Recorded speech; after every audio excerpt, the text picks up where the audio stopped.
श्रीमद्कुंज विहारणे नमः। श्री स्वामी हरिदास विजय तेतराम, जिनके यहाँ भक्ति प्रेमवश साक्षात सच्चिदानंद घन भगवान पुत्र रूप से अवतीर्ण हुए, ऐसे महाराज श्री दशरथ जी की महिमा का वर्णन कौन करे।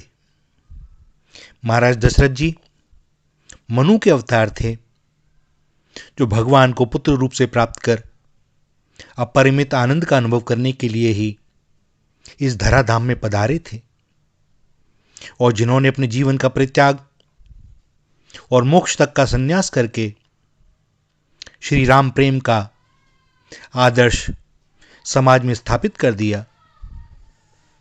श्री दशरथ जी महाराज परम तेजस्वी मनु महाराज की भांति ही प्रजा के रक्षक थे, वेदों के ज्ञाता, विशाल सेना के स्वामी, अत्यंत दूरदर्शी, अपनी प्रजाजन के प्रिय, महान यज्ञ करने वाले धर्म प्रेमी, महर्षियों के सदृश सद्गुणों वाले राजर्षि और त्रैलोक के प्रसिद्ध पराक्रमी शत्रुनाशक, उत्तम मित्रों वाले, जितेंद्रिय, धन धान्य के संचय में कुबेर और इंद्र के समान सत्य प्रतिज्ञा एवं धर्म अर्थ तथा काम का शास्त्रानुसार पालन करने वाले थे। इनको अतिरथी भी कहा जाता है। अतिरथी का अर्थ है जो 10,000 धनुर्धारियों के साथ अकेला लड़ सकता था, उसे महारथी कहते थे, और जो ऐसे 10,000 महारथियों के साथ अकेला लड़ सकता हो वह अतिरथी कहलाता था। सो महाराज दशरथ अतिरथी थे। इनके मंत्रिमंडल में महामुनि वशिष्ठ, वामदेव, सुयज्ञ, जाबाली, काश्यप, गौतम, मार्कंडेय, कात्यायन, दृष्टि, जयंत, विजय, सुराष्ट्र, राष्ट्रवर्धन, अकोप और धर्मपाल आदि विद्या विनय संपन्न, कार्यकुशल, जितेंद्रिय, श्री संपन्न, पवित्र हृदय, शास्त्रज्ञ, शस्त्रज्ञ, प्रतापी, पराक्रमी, राजनीति विशारद, राजाज्ञा का अनुसरण करने वाले, तेजस्वी, क्षमामान, कीर्तिवान, हंसमुख, काम, क्रोध और लोभ से बचे हुए एवं सत्यवादी, पुरुष प्रवर विद्यमान थे। आदर्श राजा और मंत्रिमंडल के प्रभाव से प्रजा सब प्रकार से धर्मरत, सुखी और संपन्न थी। इन महाराज दशरथ की सहायता देवता लोग भी चाहते थे, और समय समय पर ये उनकी मदद भी करते थे। महाराज दशरथ ने अनेक यज्ञ किए। अंत में पितृमातृ भक्त श्रवण कुमार के वध का प्रायश्चित करने के लिए अश्वमेध, तदंतर ज्योतिष्टोम, आयुष्टोम, अतिरात्र, अभिजीत, विश्वजीत और आप्तोर्याम आदि यज्ञ किए।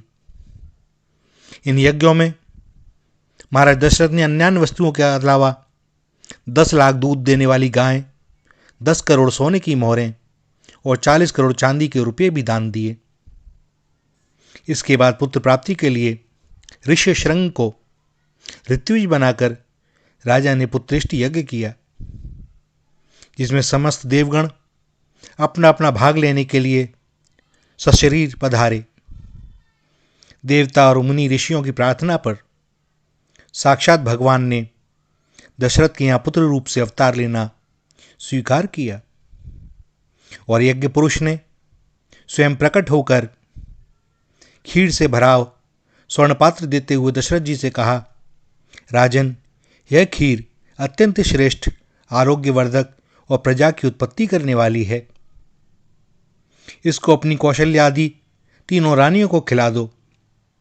राजा ने प्रसन्न होकर मर्यादा के अनुसार महारानी कौशल्या को बड़ा समझकर उन्हें खीर का आधा भाग, मझली सुमित्रा को 1/4 भाग और कैकेयी को 8वां भाग दिया। सुमित्रा जी बड़ी थीं, इसलिए उनको सम्मानार्थ अधिक देना उचित था। इसलिए बचा हुआ अष्टमांश राजा ने फिर सुमित्रा जी को दे दिया, जिससे देवी कौशल्या के श्री राम सुमित्रा जी के खीर के 2 भागों से लक्ष्मण और शत्रुघ्न एवं कैकेयी के भरत जी हुए। इस प्रकार भगवान ने 4 रूपों से अवतार लिया। राजा दशरथ को अपने चारों ही पुत्र परम प्रिय थे, परंतु इन सबसे श्री राम पर उनका विशेष स्नेह था। होना भी चाहिए था। इन्हीं के लिए तो जन्म धारण किया था, सहस्त्र वर्ष प्रतीक्षा की थी। सो वे राम को अपनी आंखों से क्षण भर के लिए भी ओझल होते देख नहीं सकते थे। जब मुनिवर विश्वामित्र जी अपने यज्ञ की रक्षा के लिए श्री राम लक्ष्मण को मांगने आए, उस समय श्री राम की उम्र 15 वर्ष से अधिक थी, परंतु दशरथ ने उनको अपने पास से हटाकर विश्वामित्र के साथ भेजने में बड़ी नानुकुर भी की। अंत में गुरु वशिष्ठ के बहुत समझाने पर वे तैयार हुए। श्री राम पर अत्यंत प्रेम होने का परिचय इस बात से भी मिलता है कि जब तक श्री राम उनके सामने रहे तब तक वे अपने प्राणों को रखे रहे और अपने वचन को सत्य करने के लिए श्री राम के बिछुड़ते ही राम विरह में अपने प्राणों की आहुति दे दी। श्री राम के प्रेम के कारण ही दशरथ जी महाराज ने राजा केकई के साथ शर्त हो चुकने पर भी भरत के बदले श्री राम को युवराज पद पर अभिषेक करना चाहा था।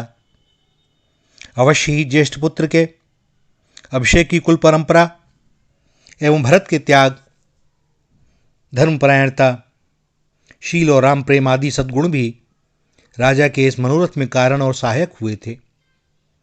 परंतु भगवान ने केकई को मति को फेरकर एक साथ अपनी लीला के लिए आवश्यक कई काम करा लिए। जगत में आदर्श मर्यादा स्थापित हो गई, जिसके लिए भगवान ने अवतार लिया था। इसमें निम्नलिखित 12 आदर्श मुख्य हैं।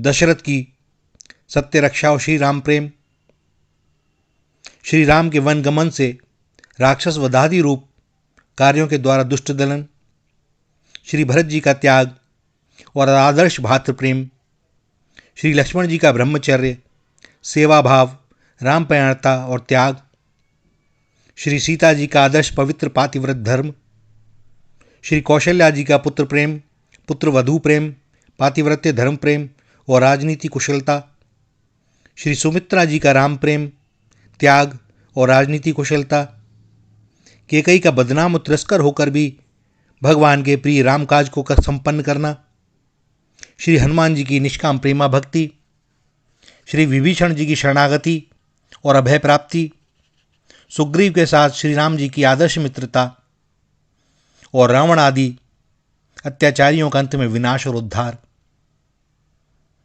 भैया, यदि भगवान श्री राम को वनवास न होता तो क्या इन मर्यादाओं की स्थापना हो सकती थी? ये सभी मर्यादाएं आदर्श और अनुकरणीय हैं। महाराज दशरथ ने तो श्री राम का वियोग होते ही अपनी जीवन लीला समाप्त कर अपने प्रेम की टेक रखी। जियन मरण फलु दशरथ पावा, अंड अनेक अमल जसु छावा, जियत राम बिधु बदनु निहारा, राम बिरह करी मरुनु संवारा।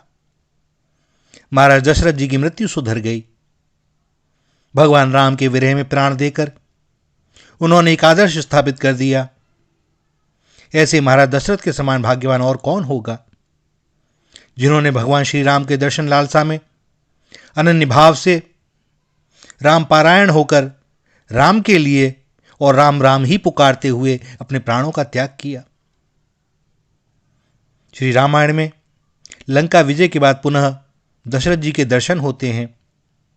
श्री महादेव जी भगवान श्री राम को विमान पर बैठे हुए दशरथ जी के दर्शन कराते हैं और दशरथ जी सामने आकर श्री राम को गोद में बैठा लेते हैं, आलिंगन करते हुए उनसे प्रेमालाप करते हैं और लक्ष्मण जी को उपदेश करते हुए महाराज दशरथ स्पष्ट कहते हैं, हे सुमित्रा सुखवर्धन लक्ष्मण, श्री राम की सेवा में लगे रहना, तुम्हारा इससे बड़ा कल्याण होगा। इंद्र सहित तीनों लोक, सिद्ध पुरुष और सभी महान ऋषि मुनि पुरुषोत्तम श्री राम का अभिनंदन करके उनकी पूजा करते हैं। वेदों में जिस अव्यक्त अक्षर ब्रह्म को देवताओं के हृदय और गुप्त तत्व कहा गया है, वे परम तपस्वी राम यही हैं। तो भैया, भक्त भगवान की लीला में सहायक होते हैं और भगवान देखिए पुत्र बन जाते हैं। कोई उनको भाव से प्रेम तो करे, कुछ बनाना तो चाहे। विपति बन जाएं, मित्र बन जाएं, सखा बन जाएं, पुत्र बन जाएं, गुरु बन जाएं। भैया इस दास ने तो यहां तक देखा है कि उन्हें शिष्य बनने में भी कोई संकोच नहीं होता, परंतु कोई सच्चे हृदय से मान ले और फिर उस एक भाव को अनन्य भाव से स्वीकार कर ले और उसी के अनुसार अपनी आचरणों में और मर्यादाओं में उसके अनुरूप उसका आचरण करे। भैया संबंध बहुत जरूरी है, बहुत आवश्यक है। कोई भी संबंध, अब देखिए एक ब्राह्मण जब विवाह कराता है तो संबंधी तो कराता है। हम खुद भी तो कहते हैं इसका उसके साथ संबंध तय हो गया।